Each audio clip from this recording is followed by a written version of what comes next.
corte sagital en la que se observa la reflexión del peritoneo.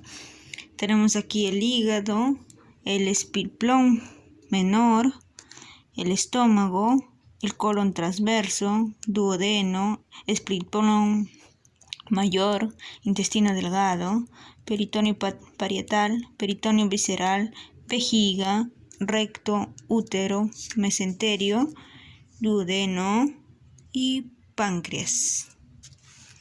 Motilidad. Después de completar esta sección, el capítulo podrá alcanzar los siguientes objetivos: comparar los efectos de la actividad parasimpática y simpática sobre la motilidad y la función secretora del tracto gastrointestinal, diferenciar movimientos tónicos y peristálticos en el tracto gastrointestinal, delinear el trayecto del bolo alimenticio a través de las etapas de la deglución, describir la acción de los esfínteres internos y externos sobre el control de la defecación.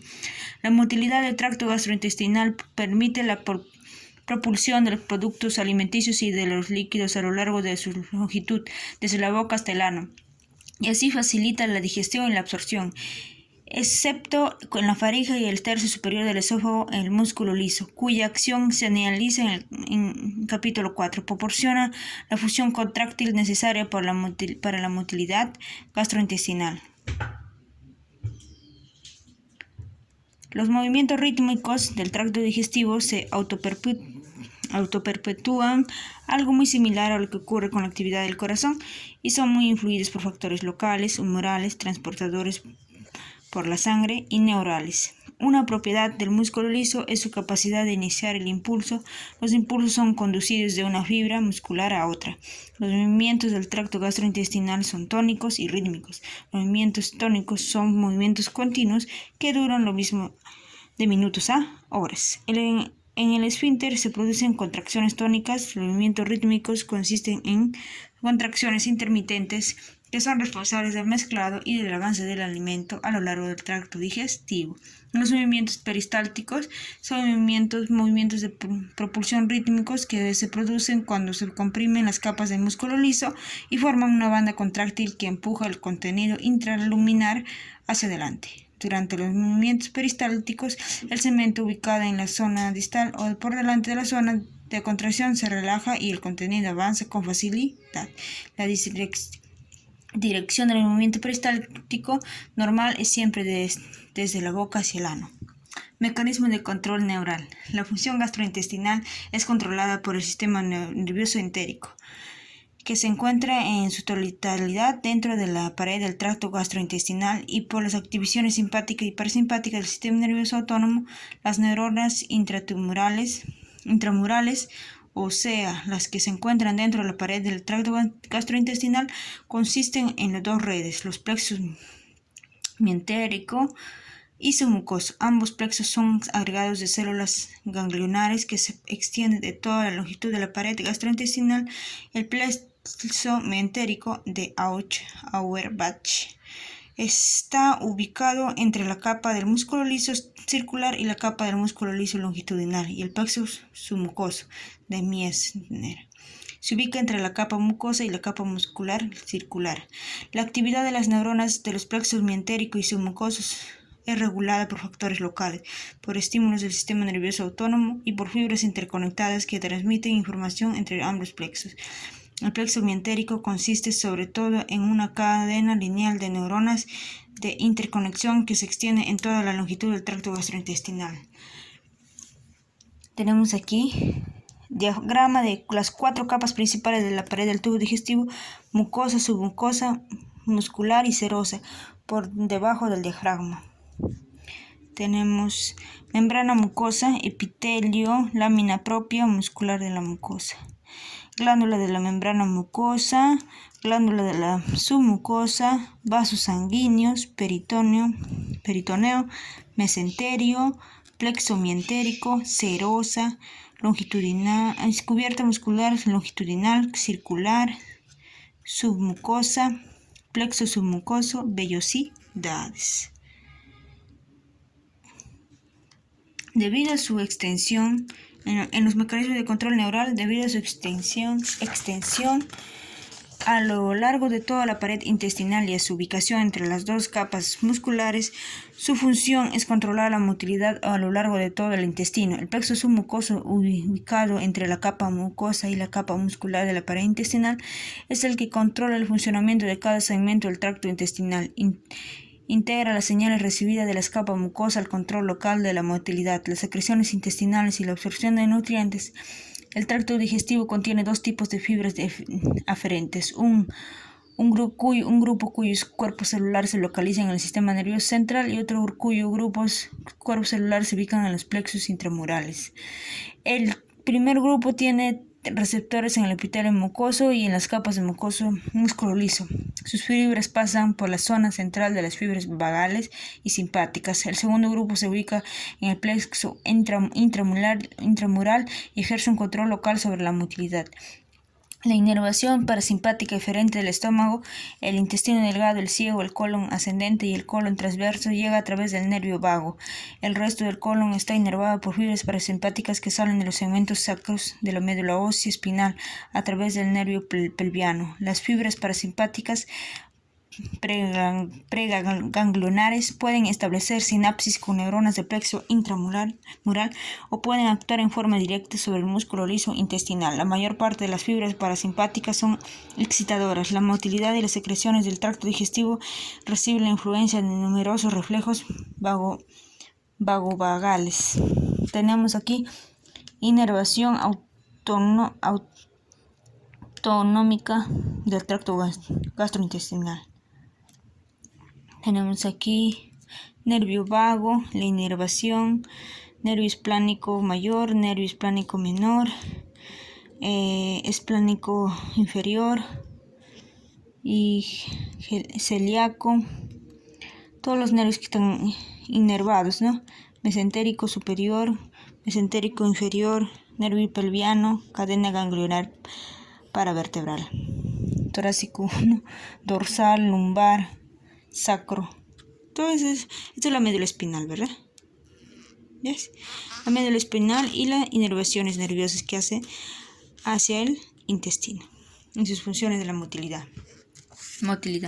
La inervación simpática eferente del tracto gastrointestinal se produce a través de los ganglios simpáticos de la cadena torácica y de los ganglios celíacos, mesentérico superior y mesentérico inferior. El sistema nervioso simpático ejerce varios efectos sobre la función gastrointestinal, controla el grado de secreción mucosa de la glándula mucosa, reduce la motilidad al inhibir la actividad de las neuronas del plexo intramural, incrementa la función del esfínter y aumenta el tono muscular liso vascular de los vasos sanguíneos que irriga el tracto gastrointestinal. La estimulación simpática bloquea la liberación de neuromediadores excitadores en los plexos intramurales, lo que inhibe la motilidad gastrointestinal.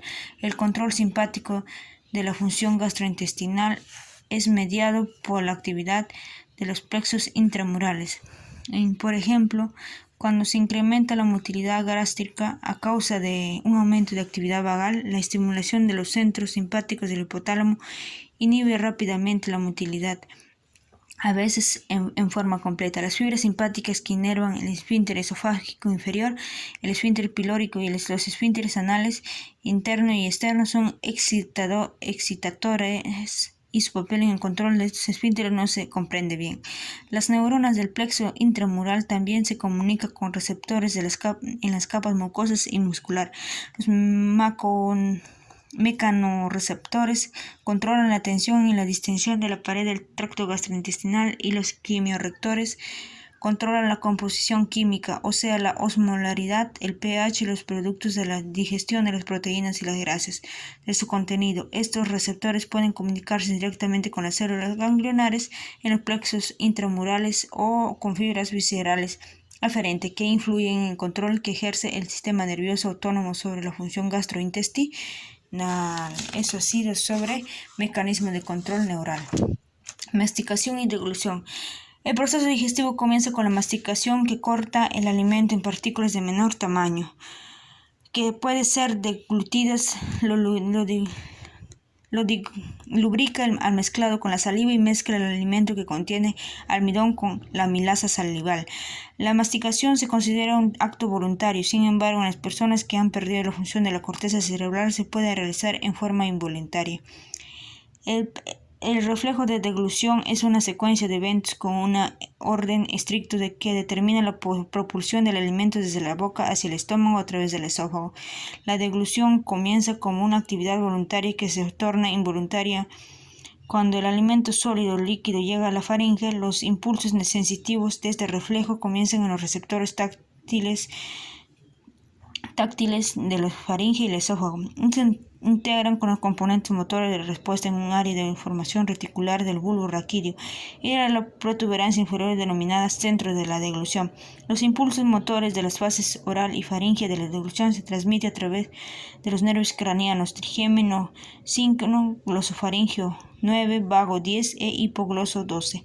Los impulsos de la fase esofágica se transmiten a través del nervio vago. Cualquier enfermedad que afecte a estos centros nerviosos o a un nervio craneano alterará la coordinación de la deglución y predispondrá al paciente a almacenar alimento sólido o líquido en la tráquea y en los bronquios con riesgo de asfixia o de neumonía por respiración. La deglución consta de 3 fases. Una fase oral o voluntaria, una fase faríngea y una fase esofágica. Durante la fase oral, el bolo alimenticio se ubica en la parte superior de la boca y la lengua. Lo eleva hacia arriba hasta que toque la pared posterior de la faringe. En este punto se inicia la fase faríngea de la deglución. El paladar blando se eleva, los pliegues faringopalatinos se unen para evitar la entrada del alimento a la nasofaringe. Las cuerdas vocales se unen y la epiglotis se mueve para cubrir la faringe. Se inhibe la respiración y el bolo alimenticio es desplazado hacia atrás, hacia el esófago por movimientos consecutivos de la faringe. La segunda etapa de la deglución es involuntaria, aunque participan los músculos estriados de la faringe. La tercera etapa de la deglución es la fase esofágica. La entrada del alimento en el esófago produce la distensión de sus paredes y eso desencadena los reflejos locales y del sistema nervioso central que inicia los movimientos peristálticos. Hay 2 tipos de movimientos peristálticos, primarios y secundarios. Los movimientos peristálticos primarios son controlados por el centro de la deglución o el tronco encefálico y comienza cuando el alimento penetra en el esófago. Los movimientos peristálticos secundarios son mediados en forma parcial por fibras musculares lisas en el esófago y se producen cuando los movimientos peristálticos primarios no alcanzan para desplazar el alimento a través del esófago. El movimiento peristáltico comienza en el sitio de distensión y avanza hacia abajo. Antes de que la onda peristáltica llegue al estómago, el esfínter esofágico inferior se relaje para permitir la entrada del bolo alimenticio en el estómago. La presión en el esfínter esofágico inferior por lo general es mayor que la presión en el